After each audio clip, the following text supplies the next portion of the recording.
Porphyry also goes on to tell us that Pythagoras was a strong believer in the development of rhythmic patterns in motion, in sound, in color, and in life generally. Thus we may understand Pythagorean aesthetics, particularly as these may apply to music, poetry, and the dance. Realizing that there might be something of interest in this department, and recognizing that the effect and influence of Pythagoras have been long experienced in society, it seemed advisable to make a brief survey of some early opinions concerning poetry, and even somewhat more recent attitudes and findings. It opens a very interesting and stimulating field. In the first place, poetry as an art is perhaps the closest by direct affinity to mysticism of any that we know. Even today, conservative critics of poetry refer to it in terms of absolute and relative vision. They explain that poetry represents a condition of consciousness not to be found in any other art that we know, but perhaps most nearly paralleled in music. What then would be the essential therapeutic difference between, we will say, poetry and music? The principal difference would lie in an element of rational or intellectual transmission. In music we have the harmonic principle and the melodic line and the rhythmic pattern, but we do not have a direct transference of intellectual meaning. We do not have the musician usually conveying to us a particular and purposeful mood. Now we may definitely feel that music does carry, and it does, a tremendous emotional surge. Music can cause us to feel. It can, to a measure, direct the condition or direction of feeling. It can give us a sense of exaltation. It can depress us. It can stimulate, pacify. It can produce a series of these moods. But with poetry, something else is added, and that is a particular and direct meaning, a meaning conveyed by words. This means, of course, that poetry is somewhat less universal than music, inasmuch as music will cut through the barriers of language.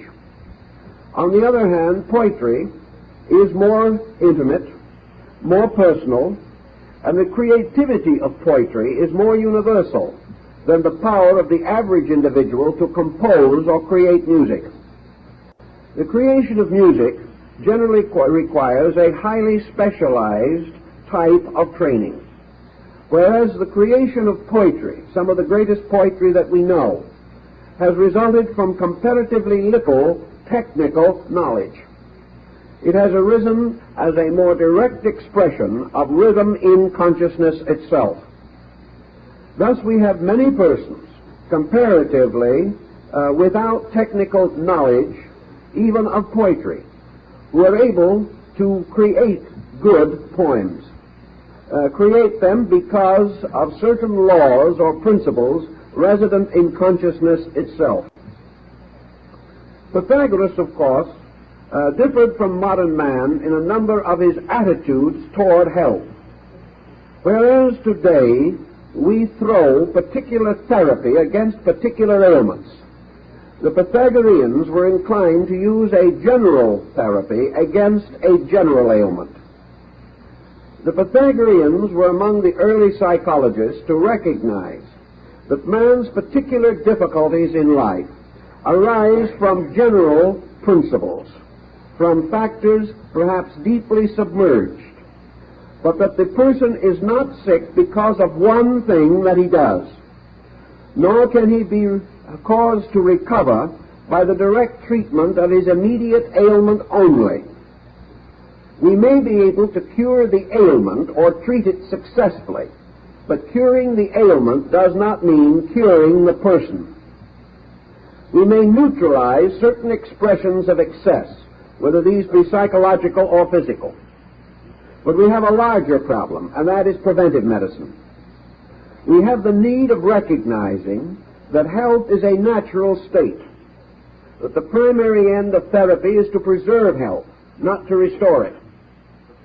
The fact that the individual is subject to innumerable ailments must bear witness to innumerable weaknesses in his own consciousness.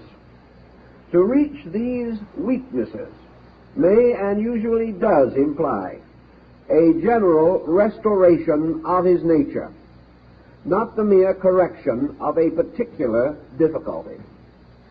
Thus we do treat particulars when they arise, but only when they arise.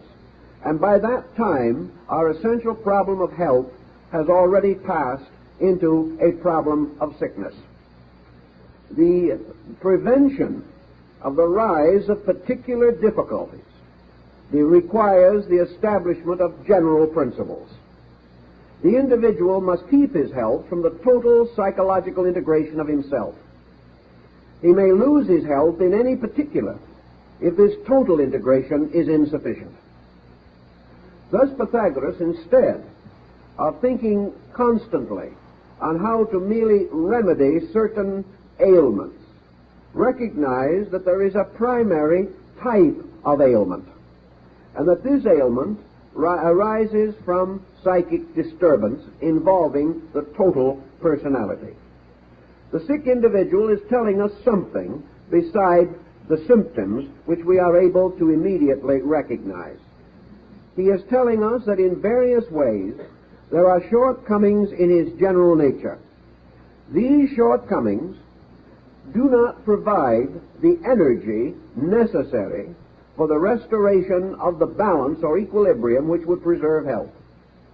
Therefore, having at his disposal only an inadequate degree of self-integration, he proceeds to advance along the course of ailment until something of a definite nature appears, which is then treated according to its symptoms and not according to its cause. If, therefore, man is subject to innumerable vicissitudes of health and emotion, it is also true that he is troubled or burdened by innumerable restrictions or limitations within his own consciousness. And the work of the Pythagorean in healing was from the beginning the effort to establish a new relationship between the individual and his inner life, and through this inner life with the world around him. In this respect, almost all ancient peoples had recourse to certain arts. The origin of these arts we may never know, inasmuch as they originated in man's own unfolding need. We find that certain persons have been from the beginning peculiarly sensitive to types and orders of aesthetics, that primitive peoples not only have music and rhythm and the dance and song and mantram, but that these various aesthetic expressions become part of their entire social culture. Primitive society, as one anthropologist has noted, is actually founded squarely upon primitive ritual. And this primitive ritual is nearly always a ritual of song, dance, and rhythms. Now, why man should instinctively and inevitably come to this rhythmic approach to life can be explained perhaps best in terms of his own psychic organization. As Lao Tzu, the Chinese philosopher, pointed out, life is motion. Good life is good motion. Poor life is poor motion. Motion in which there is dissonance, discord, broken rhythms will be the poor kind of motion. Motion which moves, flows, and unfolds harmonically, rhythmically, melodically, gracefully. Such motion bespeaks health. Therefore, the cultivation of motion begins within the individual himself and requires a certain imposing of self-discipline upon motion. Motion is very closely interrelated with emotion. Emotion is a kind of motion. It is a qualitative motion within the soul itself. Therefore, emotion must also be rhythmic and harmonic, or else it will be dissonant, and all discordant actions of man arise from discord within man, and in turn impose discord upon society. Society, thus afflicted by the discords of the individual, becomes itself discordant and reacts upon the internal rhythm of each person making up the social order. Thus, both Pythagoras and Lao Tzu recognize the importance of the cultivation of motion, that this cultivation of movement, orderly, rhythmic, harmonic, had to do with the preservation of health. And if health is lost by one cause or another, the cultivation of rhythms helps to restore the harmony of the individual. When we come down to a more practical level of thinking, we must also divide humanity into a series of groups according to their reaction to rhythm or harmony. Some persons appear to be oblivious to harmony. Even a great intellectual like Dr. Samuel Johnson declared that poetry was nothing but prose jogging along like a trotting horse.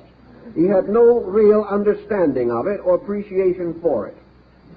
The same attitude has been present in a number of intellectuals. Even Plato, while he did not disparage the use of aesthetic arts, did not encourage them nearly as much as Pythagoras did.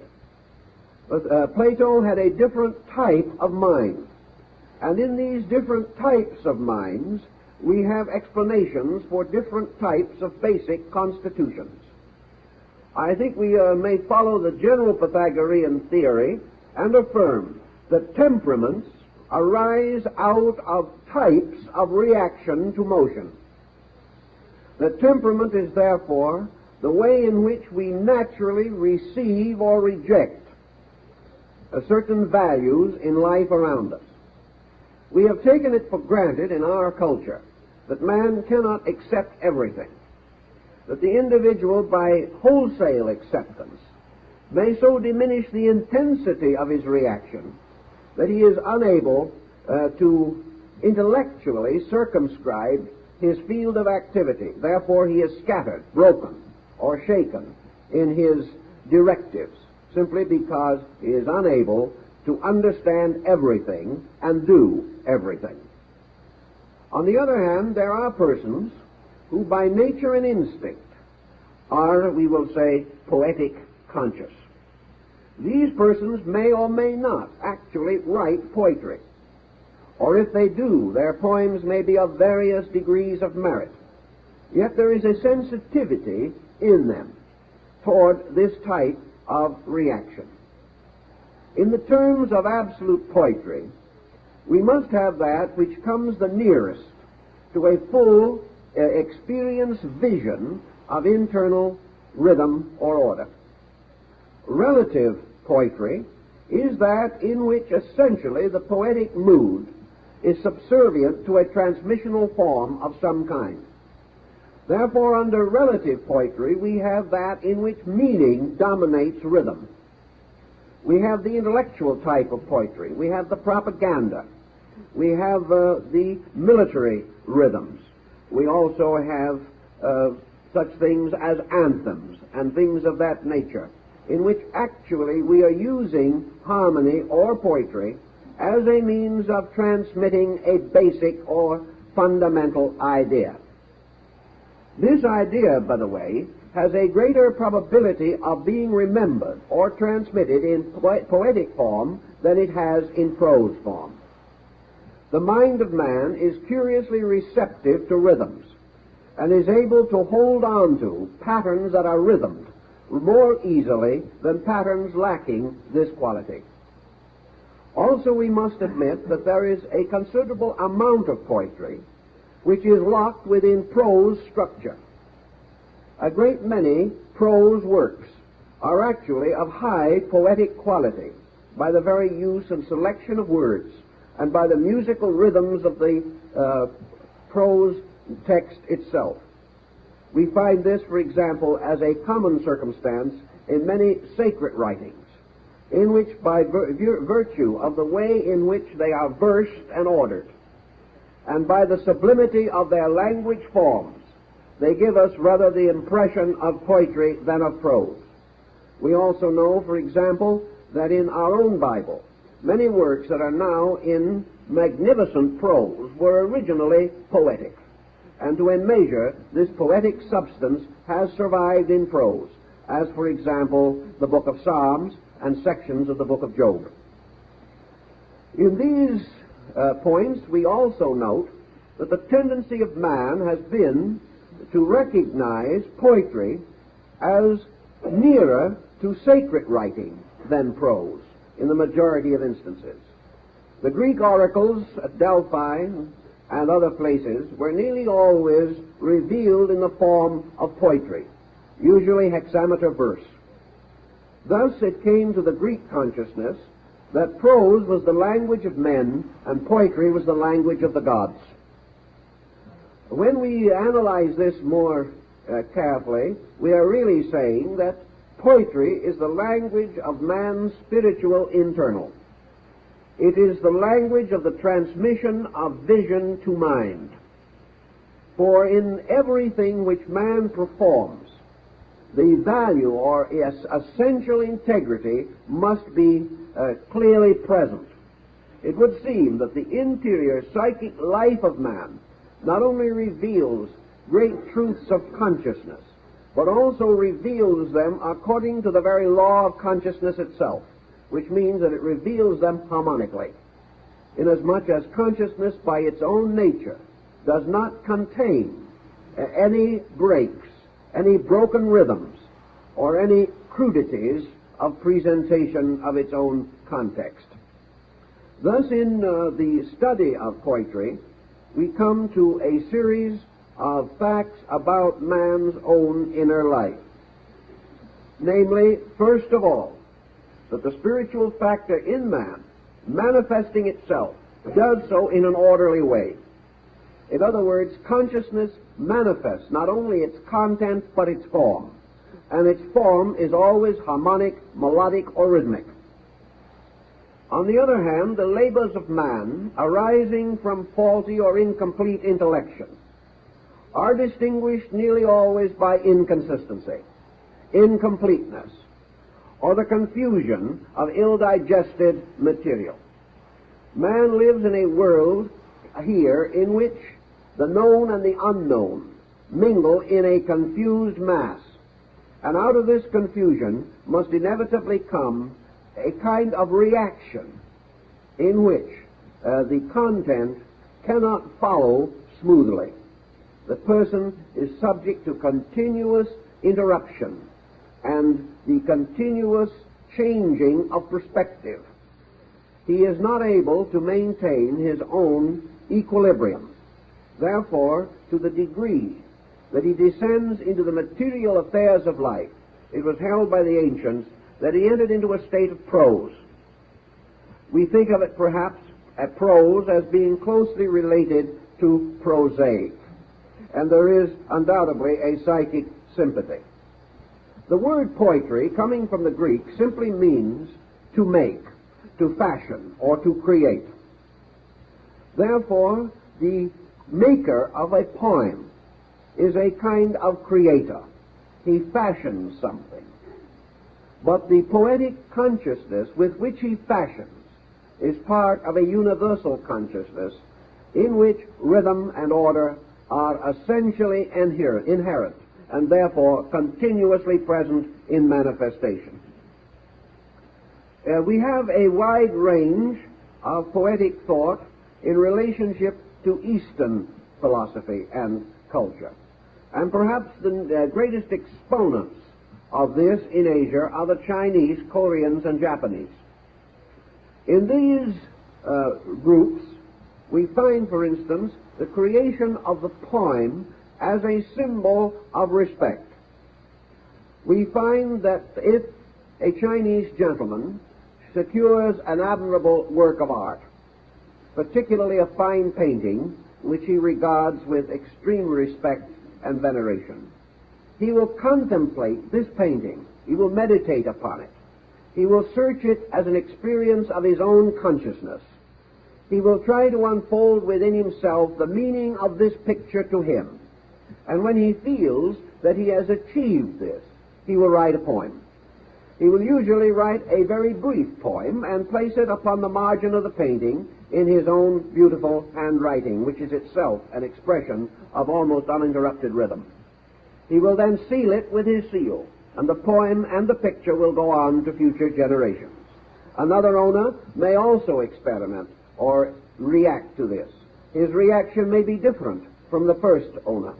He will then add another poem. And in some of the very rare and early paintings, it becomes increasingly difficult to see the picture for the poems. But each of these poems has a distinct meaning of its own.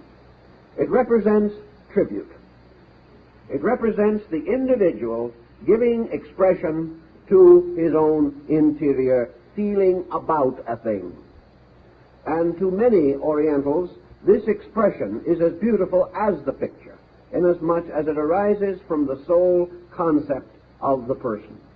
Therefore, we find frequently in Asiatic art that the picture is completely omitted from the scroll, and that the great poet simply prepares his poem, frames it as you would a picture, and hangs it on the wall. This poem becomes a kind of picture, inasmuch as it creates a mood. Thus we find in Asia particularly poetry and art interchanging, complementing each other, substituting for each other. In Asia also, where the contemplative life is somewhat stronger than it is in the West, poetry and literature become the great release media for the intellectual. In our Western world, we would not expect a scientist to be a poet. We feel that if he did write poetry, he would write something about relative states of gravity and so on, and we wouldn't find it particularly entertaining. But in the East, we expect the scientist to be a poet. We would regard him as an imperfect scientist, unless he could come home from his laboratory or his school or wherever he may be, put on his simple home costume, go out and sit quietly in his bamboo grove, and write a poem. If he could not do this, we would begin to wonder what kind of a scientist he was. We would say to ourselves, such men are dangerous. We would feel that this person, lacking interior imagination, lacking the power to touch or tap sources of beauty within himself, might be a rather brittle intellectual with whom we would have trouble one of these days. The same of the merchant. It would not be easy to assume today that someone, under the stress of Western business, would go home from a busy day at the office and dash off an ode or something like that. But this would happen in Asia, and while we have heavy pressures on us, Asia has also had many pressures with fewer resources to meet them than we have ever known.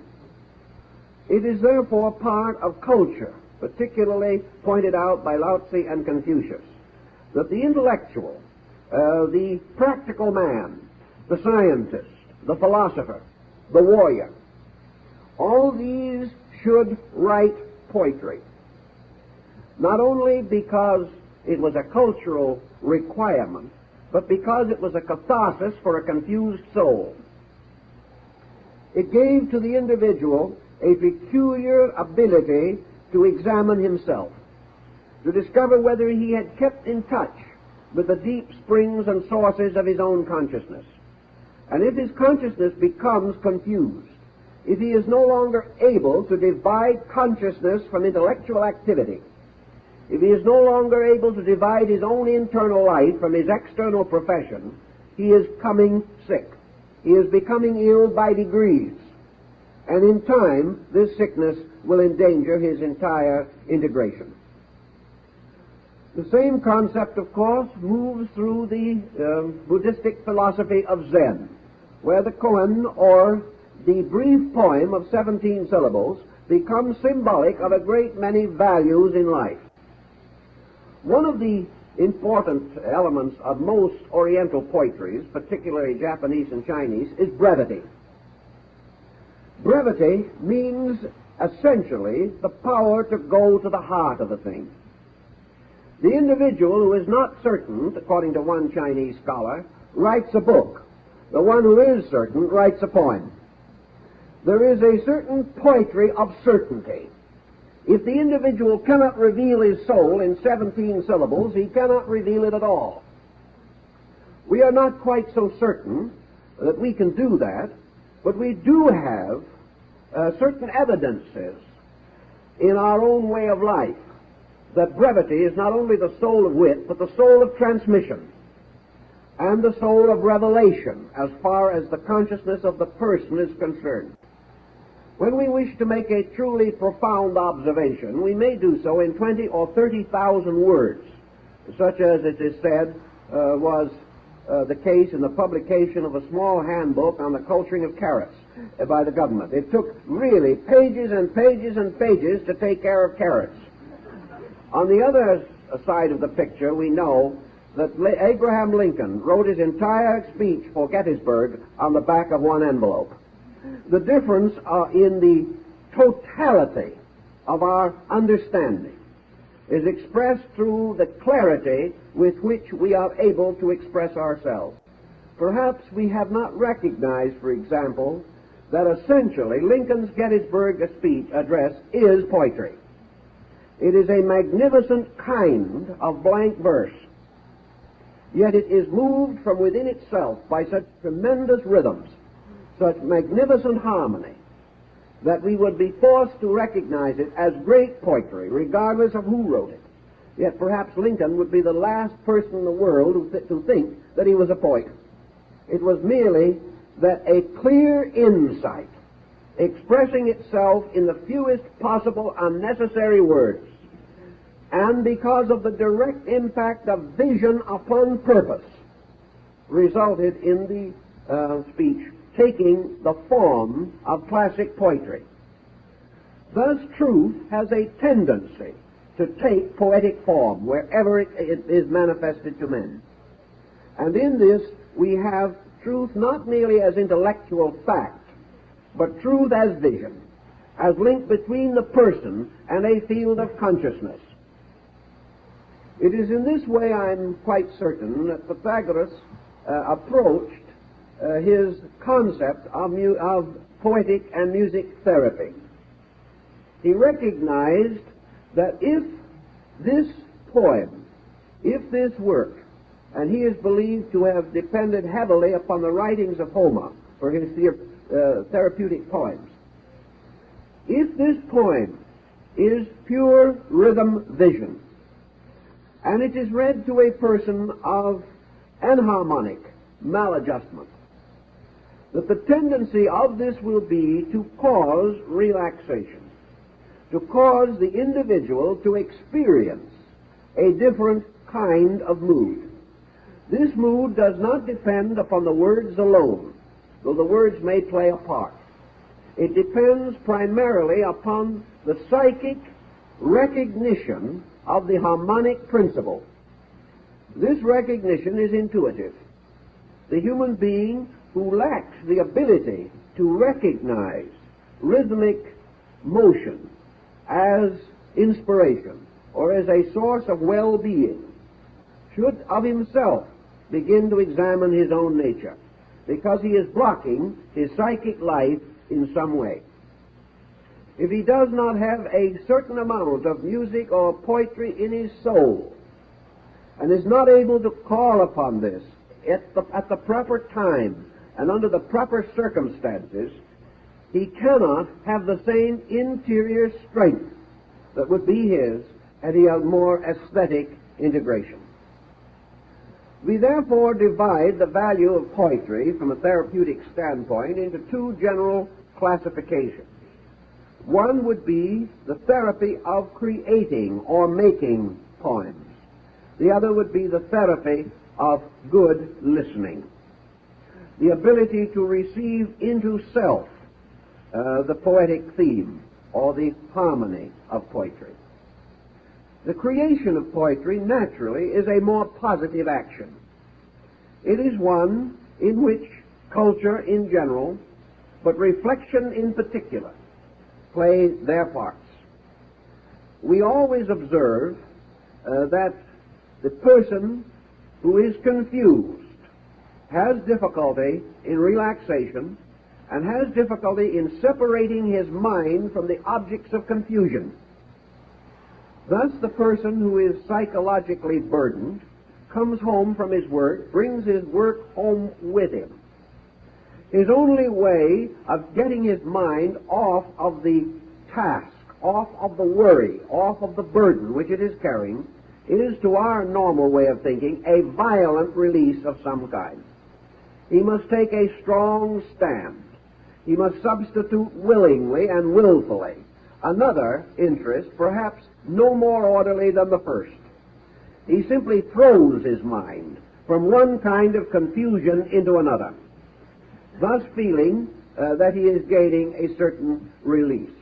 One man said if he could throw his mind from an important confusion to a non-important confusion, he could relax.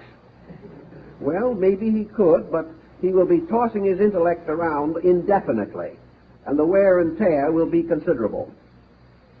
Actually, the transference of confusion constitutes one of our panaceas for life.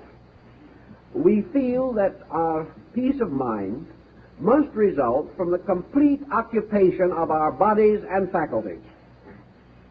We are afraid of anything which actually suggests total relaxation. We are afraid we shall go to pieces. We are afraid we can no longer control ourselves if we once let down these barriers of will by which we dam up the currents and torrents within ourselves. We are simply afraid of our own psychic content. Therefore, we try to fatigue it by continual activity. To a measure, we are partly successful. But out of all of this, we also find that the wear and tear results in marked increase in nervous ailments and emotional pathology. Under such conditions, the importance of poetry as a creating media may be regarded with some interest. Have you ever noticed that even in arts and crafts, skilled artisans have a tendency to fall into rhythms? The man driving nails, if he is an expert carpenter, will gradually develop a rhythm. People running machines develop rhythms based upon the machines. And one of the problems that confronted music therapy was the danger of a therapeutic or a music rhythm that would vary from the rhythm of heavy industrial equipment. In other words, if a man is working with a certain type of die pressing machine, this machine has a tempo or speed of its own. If the individual's consciousness gets into a different type of rhythm, he is apt to have a dangerous or fatal accident. Thus, we have this point that machines have rhythms. And when the machine rhythm breaks, we are keenly aware of it, as a good automotive mechanic, who can detect immediately from the rhythm of the motor that which is likely to be wrong with it. Thus, there are rhythms innate in things. There are rhythms which also mean continued function. There are rhythms in the individual which also relate to continued functioning on one or other level of existence. In our particular concern, therefore, we should analyze, if we can, the rhythm of man himself in relationship to all things with which he comes in contact. Nature itself is the source, of course, of rhythm symbols. The motion of animals, when slowed down by a modern camera, becomes a very clear evidence of a total grace of movement, a magnificent orderliness, the rhythms of tides, the motions of the heavens. All of these rhythms have affected man since the beginning of his experience. He has therefore followed a concept that to move with life is to ensure the function of life. To break rhythm with life is to endanger one's own survival. One of the commonest rhythms that we know of in life is the rhythmic alternation of activity and repose. Activity and repose also exists in music, in poetry, in art, and in practically all aesthetic media. Rhythm and repose we have to alternate in order to survive. This is so basic that very few persons question it. Yet at the same time, our tendency is to ignore the fact which is revealed through this alternation, namely that everywhere in nature we have a movement from action to repose, and a movement from repose to action. By repose we mean, particularly in Taoism, the complete resting of the being. We have now come to the attitude that the only kind of repose that we can accept or understand is that which lies out of our control, for the most part, and that is sleep. We suspect that in sleep we relax almost totally, unless some agitation disturbs our interior rest. But theoretically, at least, man instinctively reacts to sleep and relaxes, whereas in his waking state he is never able to attain this degree of detachment. One of the reasons, of course, why sleep brings this detachment is because it suspends temporarily the mental and emotional focuses of the consciousness. But in a complete state of rest or relaxation, man becomes receptive, whereas in his condition of activity he is objective. Therefore, in his life there is a continual alternation between objectivity and receptivity, between aggressive action and receptive action, not receptivity alone, inasmuch as receptivity is also an action of consciousness. Thus the polarities do not represent action and inertia, but rather two polarized motions, one a flowing out from consciousness and the other a flowing back toward consciousness. In poetry, this again is preserved in the patterns of meters and in the creation of alternately or patterned emphasis and lack of emphasis. These situations refer again back to the life of the person very intimately. For every action that man performs which is aggressive, outmoving, and affecting environment or his own exterior standing, there must be a parallel or accompanying reaction.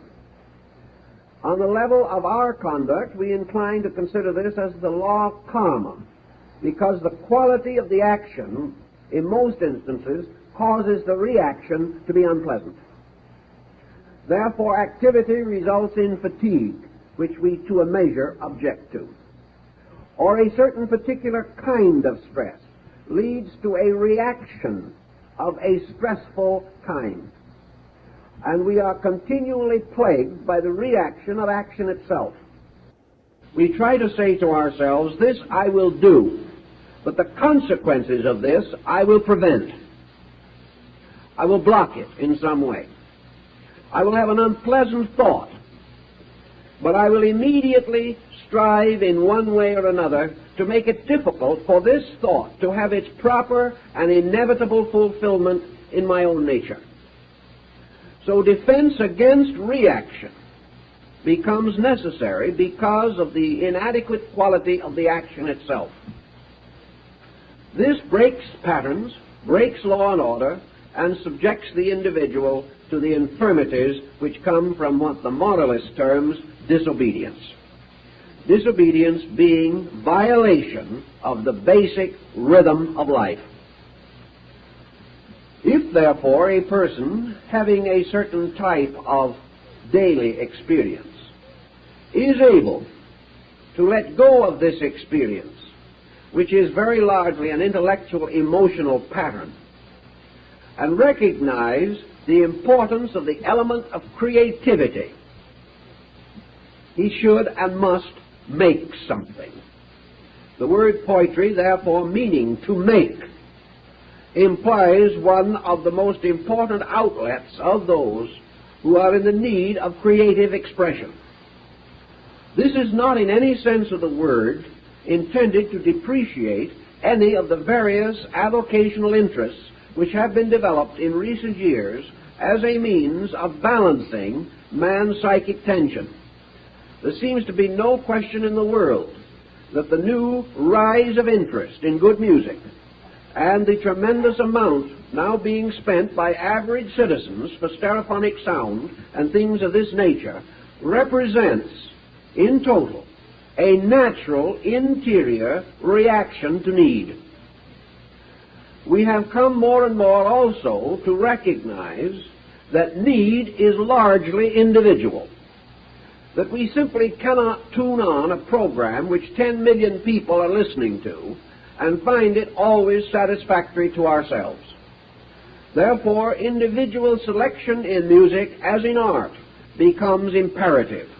And out of this individual selection, we have restored what appeared to be a lost industry, and that is the recording and the tape record of good music.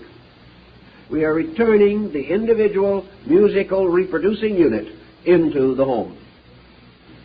If this be the basic pattern of something, we also have to realize that many so-called avocational interests are merely switch vocations. They do not reach into the core of our need. They help, certainly, as they divide attention away from the source of pressure. But an individual may become hobby-obsessed in the same way that he is vocation-obsessed. In fact, a great many persons, starting with an avocation, gradually make it their vocation. Now, there are advantages of this. It certainly divides what would otherwise be a monorail mental emotional existence. It gives the individual a measure of variety in conduct. But very many avocational interests do not adequately release consciousness. They do not actually reverse the motion of life. They do not cause a direct flowing from within out. They simply juggle the things on the outside into new arrangements. There is a creativity in making a good chair. There is a creativity in taking a good picture. Many different activities give the individual relaxation and change of perspective. But there is something that is not quite perfect in the fact that an individual who spends all his days in a banking office has no other internal resource except to go home and cut out a bookcase. There is something wrong here. It is better that he makes the bookcase rather than do nothing. But there is something still better that he could do. Thus, all avocational interests which simply direct the individual to another phase of an existing pattern, remaining, however, on the same basic level, such transferences leave something to be desired. And the something that needs to be expressed is the pure internal life instinct of the person. The moment he limits this life instinct into some craft or trade, he is already repressing a large part of it. His daily life is also repressing most of his creativity. The person today whose job and whose creative instincts are identical is rare indeed. Nearly always a compromise of some kind has to be made. To meet this emergency, ancient man instinctively developed these psychic expressions. He developed the ritualistic way of life. Today, ritualism plays very small part in the lives of most people. Even the equivalent of the last century, the good street parade accompanying the arrival of the minstrel show, this has disappeared. There is practically no opportunity for ritualistic formula in the life of modern man, if we wish to exclude the Dodgers and their periodic high ritualism. Actually, creativity or mass association in rhythm, in art, these things become scarce to us. In a way, radio and television have not helped as much as we wish they would. One of the difficulties here is that we are being forced more and more into the receptive field. We sit and listen. We may see, we may hear, we may gain certain psycho-emotional outlet, but we do not participate. We do not move into this rhythm ourselves. We are satisfied merely to be an audience to this. An auditor being very largely a person who attends something but not for credit, merely to be there. Thus the motion of our way of life is not to create a self-expression or release of dynamic internal. Compare this attitude, for example, with the Chinese scholar we mentioned, who, having had a very large and important day in some mercantile establishment, comes home realizing that he is following a law of alternation. He is actually following a law of extroversion and introversion. He is going to balance these two. He is not going to run away from one and into the other. Our way in the West is to escape from one or the other. Very often we cannot listen to the rational conversations of people. They annoy us too much, particularly on politics or religion, where there seems to be no common ground. We are not inclined to be particularly concerned over revelations about trades or arts or crafts or sciences or the rise and fall of stock markets unless we are interested in these particular activities. But the true form of poetry, representing an interior revelation of another person's consciousness, is of interest to all normal, healthy people. Not because we wish to pry into their private lives. Poetry is not a form of gossip. It is, however, a natural and healthy interest in that which is the internal consciousness of another being. After all, the consciousness interval is the one we have all tried to cross since the beginning of time. We have always longed to know how other people actually are inside themselves. We are locked in our natures, and we know they are locked in theirs. Any bridge across this interval is of interest and value to us. It is also of great social value to us, inasmuch as poetry can become the basis of understanding, where all other more technical forms of knowledge cannot break through. So as a sympathetic listener, we seek to sense something of the mood, of the inner life, which lies behind even the simplest verse. Sometimes we find ourselves bewildered by simplicity.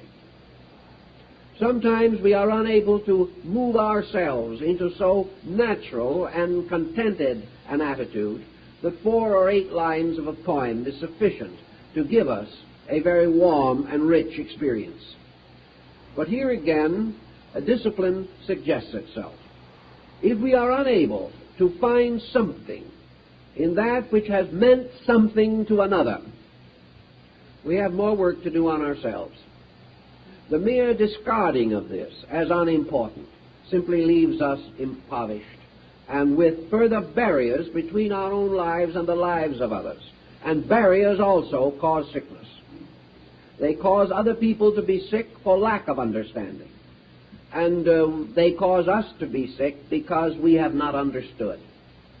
All this subtle exchange of psychic content is perhaps more clearly and more immediately available in poetry than in any other art that we know. It has also been pointed out that poetry has a kind of illumination about it. even the most conservative critics of poetry have pointed to the prophetic mood of it, that a very great number of our so-called exact scientific, philosophical, industrial, economic facts have been discovered by poets. The poet never knew that he discovered them. He didn't care. All he was doing was expressing the law moving through him. If he was correct, he was an explorer of regions where more prosaic minds could follow.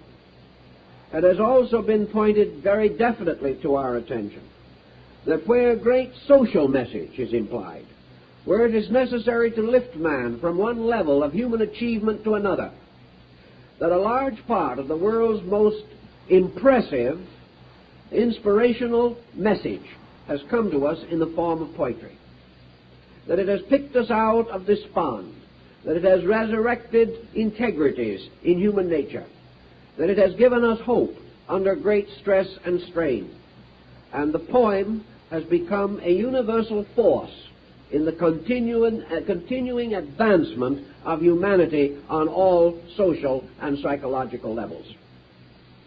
Now, our next concern in this matter is, therefore, the effect of poetry as therapy in your own life.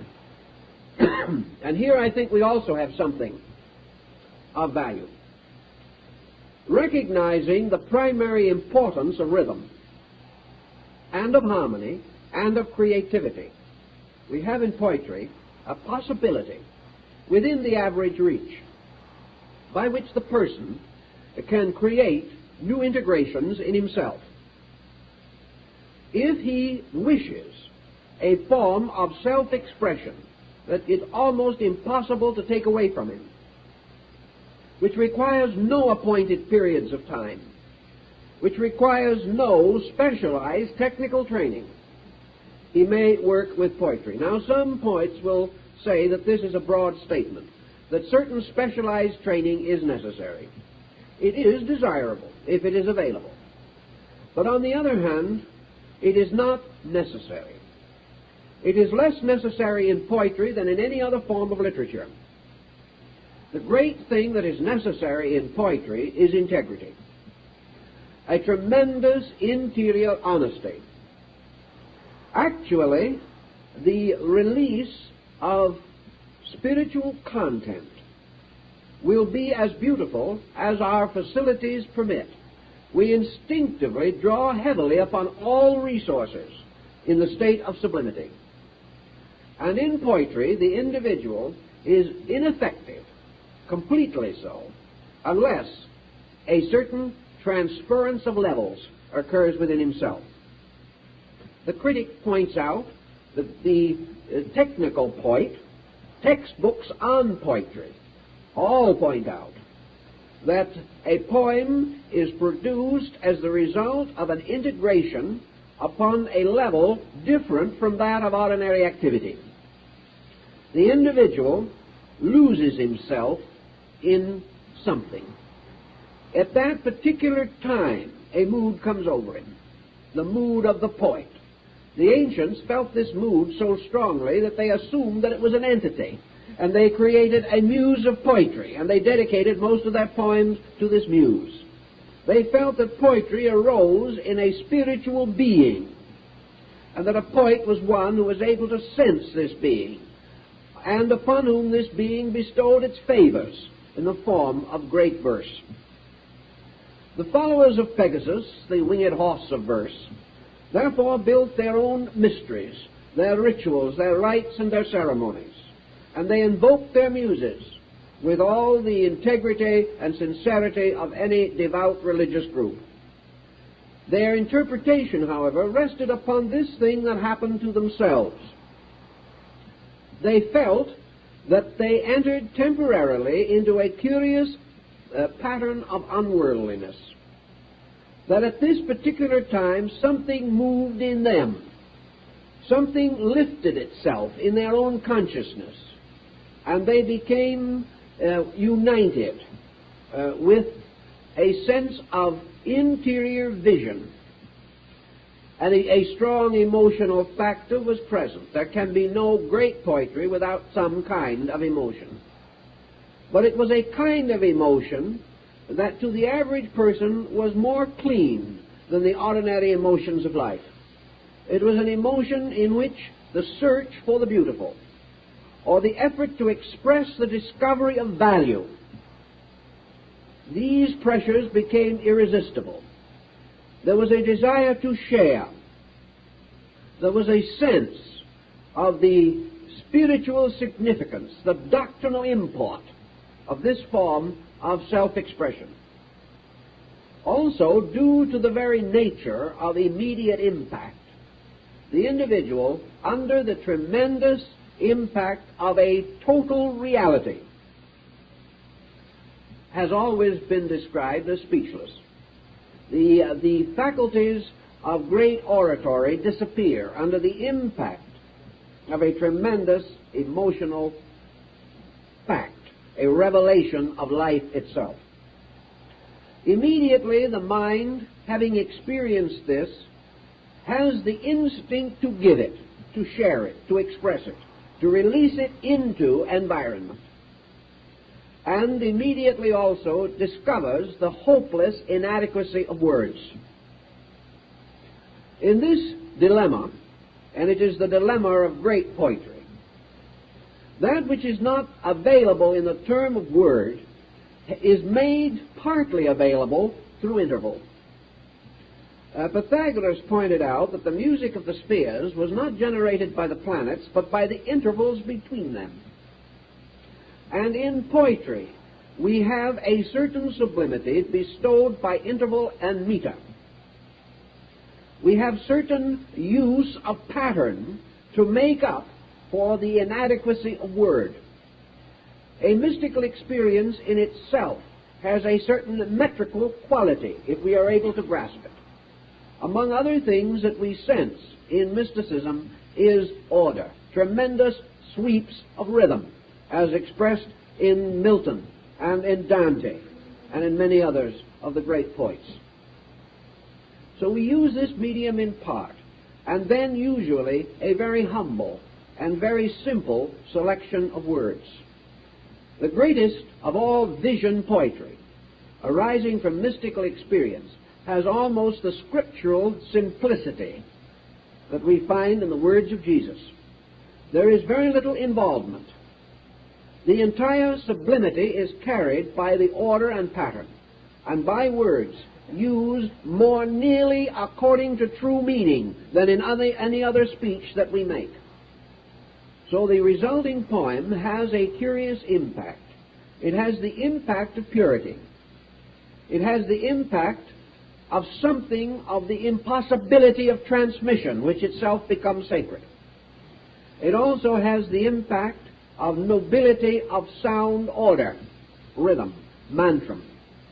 And of course, it has the tremendous strength of being stated in the simplest possible words. The proof of vision is this very simplicity itself. So out of this, man gains a peculiar sense of participation in value beyond himself. And this participation is therapeutic.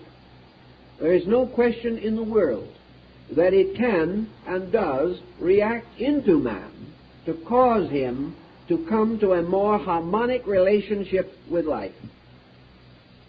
In mysticism, then, we do find a strong tie between a mystical experience and the poetic form of recording or perpetuation. We find that if we go deep enough into man, we find beauty. And we find this beauty expressing itself in the simplest forms of language. Now, the words themselves are not any more beautiful when a poet uses them than when anyone else uses them. Therefore, something has to happen to the words. They have to be divided away from common usage. And we divide them away from common usage and demand an entirely new perspective toward them because of meter. We therefore transfer them from the language of the everyday to the language of the gods. And by so doing, they become instinctively accepted by us as having a meaning or authority that is separate from profane utterances. Now, we often speak of the poetry of living, the poetry of movement. We have many ways in which we use the term, but always we apply it to something that has a particular, special, dedicated integrity, moving in it and with it and through it. In our daily living, therefore, if we are inclined to have a certain type of fatigue, if we are inclined to wonder about the integration of our internal resources, it may well be that we could profitably include a certain amount of poetry reading in our list of desirable avocational activities. It is probable that we may first have to read or to become a little more aware of poetry before it is possible for us to create poems. And of course it is not important whether these poems are ever published or not. We are not writing poems by the yard for a publisher. What we are doing is finding ways of creating release for pressure or tension within ourselves, to move it out, to get rid of it, and to find behind it, and stronger than these broken rhythms, the tremendous harmonic patterns of life and law and beauty and truth and love. These laws lurk in us, and the most direct way of letting them come out is through the emotional experience of poetry. Now you will observe that in our modern generation, poetry languishes. It is almost impossible to publish a book on poetry unless you happen to be one of 2 or 3 world outstanding poets. Even the greatest poet is very fortunate if his book will sell 1,000 copies. Today we have very little interest in poetry. Poetry to the large degree languishes, except what might be termed serio-comic poetry. Various little prancing melodies that amuse us or are created merely as caricatures of life itself. We find then a certain fatalism, a certain brittleness, a sarcasm, a cynical attitude toward life, and a group of modern poetry which is distinguished largely for its non-melodic and non-harmonic forms, not necessarily just blank verse, which can be great verse, but poetry arising largely from psychosis itself. We know such poems. We read them too frequently. We observe also that poetry, instead of being as it was to the ancients, a ministering goddess, is to us merely another example of our own disillusionment. Our impoverishment in this form of literature is consistent with the general psychic impoverishment we are going through. We cannot necessarily demand that other people change their ways, but we do know that we have an inheritance of great art, great music, and great poetry. We also realize the possibility that great poetry will help us to establish rhythms, will help us to feel melodic harmony in our own minds and emotions, and that it is quite possible that with moderate experimentation in this field, that we shall also find poetry as a means of personal release, of restating for ourselves convictions that do not mean much in prose. They become too matter-of-fact, too commonplace. But in poetry they suddenly become divine. And this search for a means of expressing great spiritual conviction leads us naturally into the realm of great poetry. Pythagoras read poems to put people into a more peaceful mood, to direct certain rhythms toward the remedying of ailments. And I think elaborate research could be carried, because the exact therapy probably lies in the combination of the meaning and the meter. There is a meaning peculiar to meter. There is a meter peculiar to meaning. Therefore, when these come together, they produce a strong therapeutic pressure. They give the individual a certain distinct message, a message which is accepted not only mentally and emotionally, but psychically within the consciousness itself. The total result of this, of course, is an immediate experience of exhilaration of conscious value. It causes the individual to sense, under the term of poem, a value which he can accept as poem, because it bypasses his intellectual criticism. It bypasses what he calls fact. You are not supposed to analyze a poem as you would analyze a scientific thesis. You are supposed to enjoy it. You're supposed to permit it to make you pleasure, to make you feel better, to make you sense beauty and value, thus escaping the direct influence of man's sophistication. The poem, if it is acceptable and proper, moves in upon us as a more religious experience, an experience based upon our effort to capture a fragment of eternal beauty and preserve it for ourselves, and perhaps rather timidly to advance it toward others if they wish to share it with us. This type of therapy is part of maturity. The individual who is unable to sense such values is simply lacking in maturity. And no one wishes to be regarded as immature regardless of their conduct. Therefore, it is to be desired and to be hoped that there will be a revival of good poetry, that there will be more interest and emphasis upon this phase of our living, in order that we may sense its help in time of trouble, that we may recognize that its vibratory rates and patterns can be, like all other great art, a form of therapy. Just as a great painting, by its expression of cosmic realities in order, color, dynamics, brings a ministry of mathematical exactitudes to our soul, as great music lifts us into the communion with these harmonic principles which govern all things, so great but simple poetry can also elevate us. But it comes to us in a rather more humble and intimate way. It comes to us so near to home, so within our availability, that it is present in the life of the child. It is present in many persons who have never dared to express it. Let them have the courage to do so. Let them feel that in this form of self-expression they have a means of both understanding and being understood. That anyone who has a maturity of consciousness will share in the experience of this personal release of good. To make this more habitual will probably be an excellent remedy for neurosis. To make us more aware and continually expressive of beauty will lift our minds from these desponds which cause us to be continual expressors of deformity. The individual who is constantly telling his troubles is not only telling them to other people, he is restating them for himself, therefore giving them greater and greater authority over his own life. If instead of this he reads a beautiful poem, or recites one he has written, or shares in the melodic and harmonic concepts of nobility which have flowed from the souls of poets and can also flow from his own soul, if he takes these means of expressions, he is getting at the totality of himself, the wholeness of his nature. He is not correcting the momentary headache.